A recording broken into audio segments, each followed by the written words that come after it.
ბავშვთან სკოლაში წვრილად არ უნდა წახვიდე. თუ შენ ბავშვთან ეს არ გიყვარს რა, ეს სიტუაცია ბავშვი. ამ სულ უნდა მოფერებაში უნდა ბავშვებთან რა.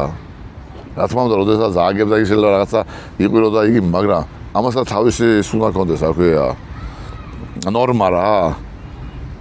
მაგრამ ძირითადად ეს მშობელი რო გენდობა შენ და მოყავს ბავშვი, ვალდებული ხარ შენ ყველანაირად ისე იგი ისე უნდა მოექცე ამ ბავშვს, რომ ბავშვისთვის მისაღები და გასაგები იყოს. უნდა გააგებინო ბავშვი.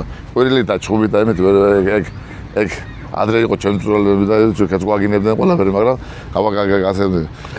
მე მყავდა ტრენერი, ყოველ ზაფხულს ჩვენ უნდა გეხვეყოთ რა. ეგეთი ის რომ არ გადაიხროდა და რატო? ნუ ეს ის ქონდა რა ამ კაც რა. ეს ვართ რამდენი 14, 13-14 ბიჭები რა. და ყოველ ზაფხულს გვახოთრეთ თავს ვიხოთრავდით რა. ხო და ეხლა რო უთხრა ესე იგი შენ ბავშვს თავი თმები გადაიბარცო, შენ